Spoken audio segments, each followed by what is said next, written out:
Vaxtınız xeyir olsun uşaqlar. Ümid edirəm ki, işləriniz, səhhətiniz qaydasındadır. Bizim bugünkü videomuz DİM OTK-nın 20-lik sınağından 12-ci sınaq olacaqdır. Bu 11-ci sinif səviyyəsi üçündür. Bu videoda uşaqlar listening reading olmayacaq, onu başqa bir videoda izah edəcəm. İstədiyiniz başqa bir mövzu və ya test izahı varsa rəylərdə qeyd edə bilərsiniz. Mən sizə geri dönüş edəcəm. Gəlin çalışmalarımıza başlayaq. 7-ci test bizdən zaman istəyir, düzdürmü? Mən bilirəm ki, if budaq cümlələrində, şərt budaq cümlələrində strukturumuz belə olurdu ki, indiki sadə üstəgəl gələcək sadə və ya indiki sadə üstəgəl indiki sadə. Düzdürmü? Biz bunu conditionaldan da keçdik ki, bu zero conditionaldır, bu da first conditionaldır. İndi baxaq. Mən xəbərimə baxıram, mübtədama baxıram ki, hər iki tərəf üçüncü şəxsin təkindədir. Deməli, S şəkilçisini qəbul etməsi okeydir, belə olmalıdır. İndiki sadə üstəgəl gələcək sadə. Bu düzdür. İndiki sadə üstəgəl indiki sadə düzdür. İndiki sadə yenə indiki sadə, amma mənim xəbərim mübtədamla uzlaşmayıbdır. S şəkilçisi qəbul eləməyibdir, ona görə bu mənim üçün səhvdir. 4-də yenə elə. İkinci tərəf mübtəda ilə uzlaşmadığına görə mən bunu silirəm. Deməli, mənim düzgün cavabım olacaq 1 və 2.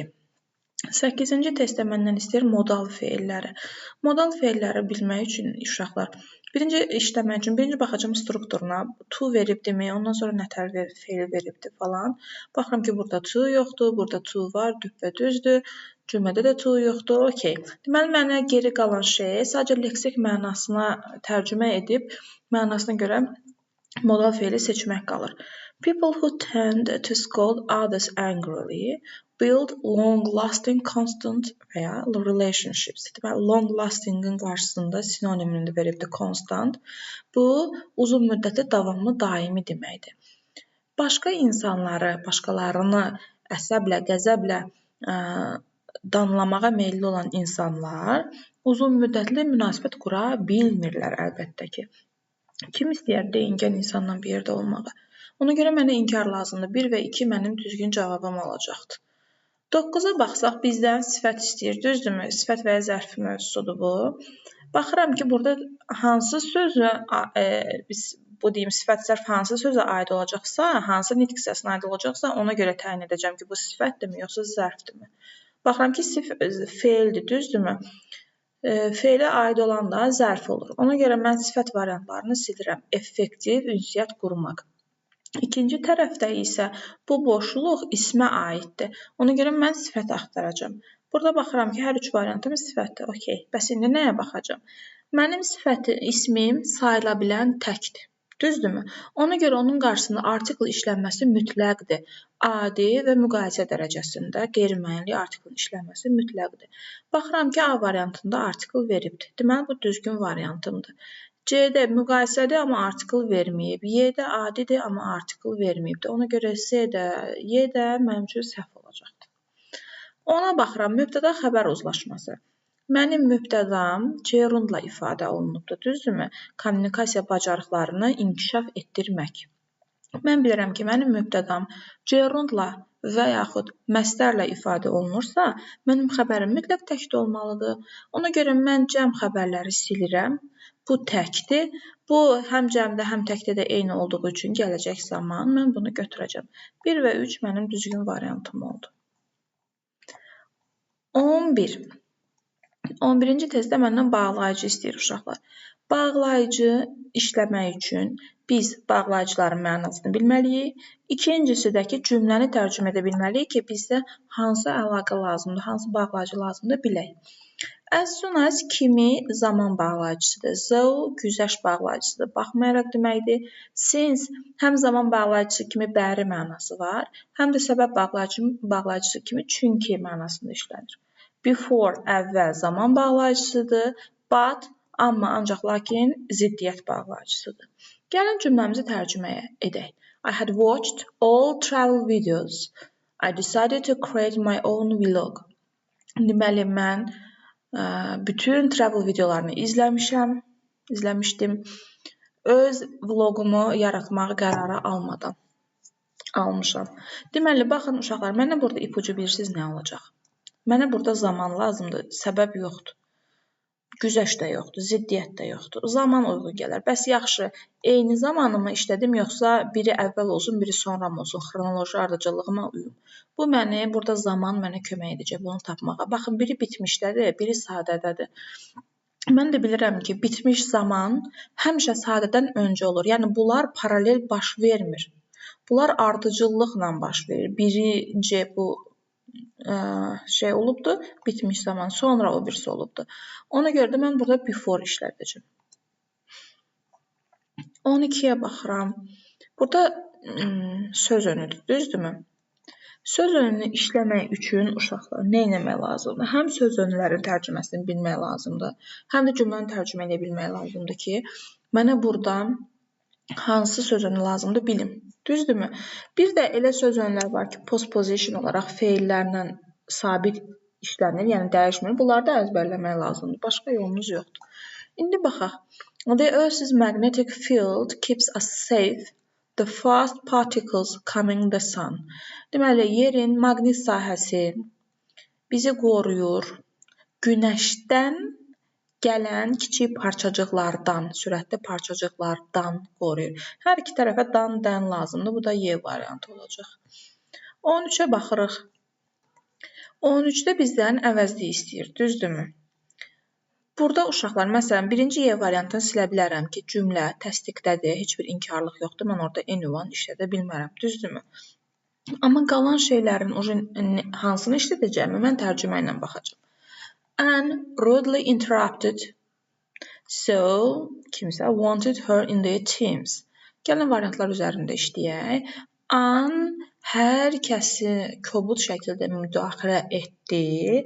Ona görə də heç kim onu istəmədi öz komandasında. A variantı mən tərcümə olaraq, məna olaraq tamına uyğun gəlir. B-yə baxsam ki, Anne heç kimə müdaxilə etmədi, heç kim onu istəmədi, olmaz. Hər kəsə müdaxilə etdi, hər kəs onu istədi, olmaz. Yəni məntiq uyğun gəlmir. Sənə müdaxilə edən adamı kim istəyər öz komandasında? Kiməsə müdaxilə etdi və hər kəs onu istədi. Yenə də məna cəhətdən bunlar uyğun gəlmir. Amma qrammatik olaraq heç problemləri yoxdur bu variantların.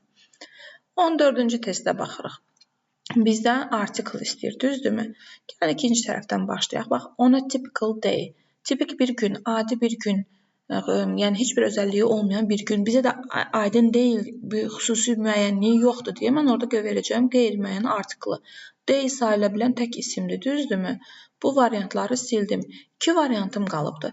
Baxın, question da sayıla bilən tək isimdir. Mən onu boş buraxa bilmərəm. Orada article olmalıdır. Deməli, sorğunun sualı uşaqların tipik bir gündə necə hiss etdikləri ilə bağlı idi. 15-ə baxırıq, bizdən yiyəlik hal istəyir, düzdürmü? Biz bilirik ki, kökdən dəyişən ismin yiyəlik halı apostrof s-də düzələr. Bu səhvdir.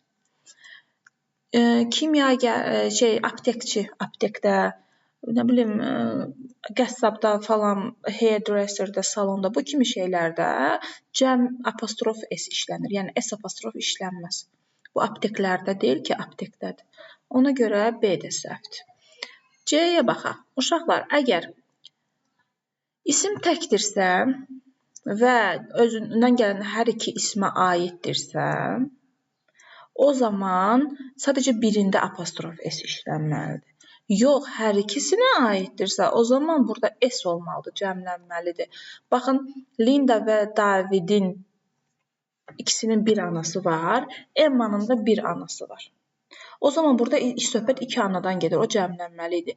Yox, burada olmasaydı apostrof s, mən onda biləcəkdim ki, bu deməli, əgər Linda və Davidin və Emmanın anası tək idisə, burada apostrof s olmamalıydı. 4-ə baxırıq. Əgər xüsusi ismin qarşısında, adam adı bildirin sözün qarşısında müəyyən artikl varsa, deməli, burada söhbət soy adından gedir. Soy adı da bilirik ki, həmişə cəmdə olmalıdır. Onların da yəliyalı s apostrofla düzəlir. Ona görə bu da səhvdir. İndi Y variantına baxaq. Liam is Anne and Gray's son. Deməli, baxın, Anna və Gray'in oğludur Liam. 2 nəfərin bir yerdə oğlu olduğu üçün sadəcə sonuncuya yiyəlik verib. Söhbət bir oğuldan getdiyi üçün o da təkdir və düzdür. Y variantımız düzdür. 16-ya baxırıq. Burada quantifierlə ismin işlənməsidir. Wood ağac mənasında sayılmasa da material mənasında, meşə mənasında sayılır, düzdürmü? Burada cəmlənməyibsə, deməli sayılmır. Sayılmırsa few ilə işlədə bilmərəm. Burada cəmlənməyib, cəmlənməyibsə deməli sayılmır, sayılmırsa several da işlədə bilmərəm. Yox, saymışdımsa bunun sonuna s qoymalıydım. Düzdürmü? Üçüncü testə baxıram. Glass sayılmır, much ilə işlədib, düz. 4-də glass sayılmır, a lot of da işlənə bilər, düz. Land sayılır, sayıldığı üçün sonunda s var. Sayıldığı üçün few ilə işlənibdir, düz. 3, 4, 5 mənim düzgün variantım oldu. Uşaqlar, ismin sayılıb sayılmadığı yadınızdan çıxıbsa, xatırlaya bilmirsinizsə, elə bu üsul ən yaxşı üsuldur. Əgər bu isim sayılırsa, hanı bunun cəm şəkilçisi? Yox, sayılmırsa, niyə few ilə several vermirsən? Düzdürmü? Bu kimi işləyib düzgün variantı tapa bilərsiniz. 17-yə baxaq. Bizdən buradan passive voice istəyir, düzdürmü? Adətən sual cümlələrində verirlər, çünki bu sual cümlələrini tapmaq çətindir. İndi biz nə edəcəyik? Onu çevirəcəyik nəqli cümləyə ki, rahat tapaq. Bax, this food is often consumed. To be üstəgəl P2 strukturuna uyğun gəlir. Is often consumed. Daha bu often ortaya girməsi heç bir şey dəyişdirmir, o zərfdir. Bunun bir önəmi yoxdur. Belə düşünün ki, this food is consumed. Bu passive voice-dadır. Amma baxın, burada isimlə əvəzliyin arasında article var. Deməli, bunlar yanaşı gəlmir. İsmin önündə ya article olar, ya əvəzli olar. Bilirsiniz bu cümlə necə olacaq? This food is... Yox, this is... Bu birinci idi. This is the food often consumed. Baxın, bunun strukturu belə olacaq. Buradakı consumed artıq fe'li bağlama olacaqdır, participle olacaqdır. Bu, tükədilən ərzaqdır. Gördünüzmü? Burada artıq mənim passive voice-umun strukturu ödənmir. Bu məchul növdür, məlum növdür. Ona görə bunu sildim. Y düzdür, birinci cümlənin strukturundakı kimidir. This vegetable is included olacaq.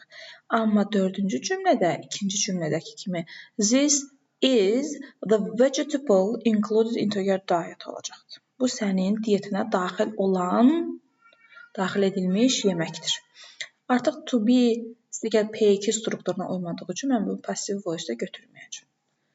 Əslində, düşünəndə mənada məchulluq var burada. Bax, sənin yeməyinə daxil edilən, diyetinə daxil edilən yemək. Sadəcə bu burada şey kimi çıxış edir, təyin kimi çıxış edir. Daxil edilən yemək. Ona görə əslində bu passive voice strukturunda olmadığına görə mən bunu götürməyəcəm. 1 və 3 düzgün variant. 18-ə baxırıq. Bizdən burada düzgün sual cümləsini istəyir. Mən bilirəm ki, mübtəda və mübtədanın təyininə sual verərkən mən nəqli cümlə strukturunu qoruyub saxlayıram. Baxın, who spread the clothes? Süfrənin üzərinə, stolun üstünə süfrəni kim sərdi?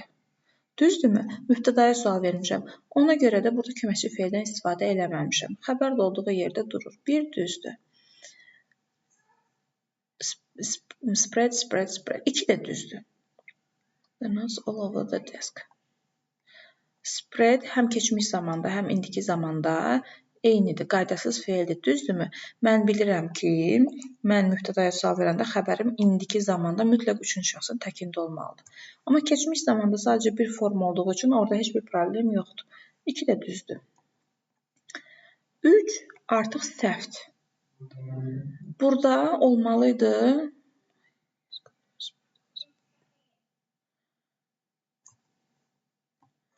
Üçdə olmalıydı. Why did you spread? Tamam mı? Why do you spread? Ona görə, yəni burada köməkçi fe'l önə keçməlidir. Bu səbəbə verilən sualdır. Tamam, mübtəda ilə mübtədanın təyininə verilməyibdir. Ona görə 3 səhvdir. Why were his coat spread over the bed? Burada strukturu olaraq düzdür. Köməkçi fe'l keçiribdir önə, mübtəda ortadadır, əsas fe'l sonradır. Amma burada səhv nədir? His coat üçüncü şəxsin təkindədir. Burada were yox, was olmalıydı uşaqlar. Ona görə 4 də səhvdir. 1-2 düzgün variantımdır. 19-a baxıram. What a huge seal we have. Aha, bu modaldır, düzdürmü? You we have seen in the Arctic. Düzdür. What olanda qeyri-müəyyənlik artiklı işlədirdik. How fast the seal is swimming. Bu da düzdür. Üçüncü cümlədə qeyri-müəyyənlik artiklı yoxdur. Sahilə bəyan tək isimlə mən artiklı işlətməli idim. How ilə başlayan nida cümlələrində işlənməz, z işlənər. Ona görə bu da səhvdir. 1 və 2 mənim düzgün cavabım oldu. 20-yə baxıram ki, cümlə qurmadır. Cümlə qurmanı görən kimi uşaqlar, mən cümlə strukturumu yadıma salıram. Mübtəda, üstə gəl xəbər, üstə gəl tamamlıq, üstə gəl yer zərfi, üstə gəl zaman zərfi. Bunu yadıma salıram. Belə də yadınızda saxlaya bilərsiniz. SWOT. Bilirsiniz nədir? Subject, verb, object, place, time. SWOT. Bu qısa şeyi yadınızda saxlasanız, sizə kömək eləyəcək. İndi gəlin mən bu quruluşa uyğun tapım. Birinci mübtəda olmalıdır. Is enjoying music is unique to humans. Musiqidən zövq almaq insanlara məxsusdur. Baxın. Is unique. Bu xəbərim. Enjoying music. Bu mənim mübtədam. Bu xəbərim insanlara. Bu da şey olacaq. Tamamlıq mı olacaq? 5, 1, 3, 2, 6, 4. Y variantı. 21-ə baxırıq. Burada bizdən relative pronoun istəyir. Düzdürmü? Baxın, road isimdir. Cansız isimdir. Düzdürmü? İsimdən sonra which, cansızdan sonra which işlədərəm. Amma whatdan əvvəl isim gəlməz. Bunu bir dəfəlik sirirəm. Əgər which vermişəmsə, ondan sonra xəbər formasında gəlməlidir. Şəxsiz forma gəlməz. Ona görə bu da səhvdir. Şəxsiz forma özü tək işlədir. Ona görə 1 və 3 olacaqdır. Şəxsiz forma dediyimdə burada participle one'dır. Küçənin küncündə cottage'ə gedən dar bir yol var. Baxın, gedən yol. Burada participle one'dır. Bir yol var, hansı ki cottage'ə gedir. Artıq which vermişəmsə, mən ondan sonra xəbər işlətməliyim. 1-3 düzgün variantım olacaq. 22-də nə deyir? Close meaning istəyir. Yaxın mənalı sözlər. Baxın, converse danışmaq deməkdir. Conversation sözünün köküdür. Grasp tutmaq, anlamaq, həm fiziki tutmaqdır, həm də tutaq ki, nəysə söhbəti tutdum. Məcazi mənada var. Understand başa düşmək, anlamaq, distract fikrini dağıtmaq, attach əlavə etmək, qoşmaq. Deməli, burada tutmaq, anlamaq mənasında 2-3 mənim düzgün variantım olacaqdır. Bu qədər uşaqlar. Ümid edirəm ki, sizin üçün faydalı olar.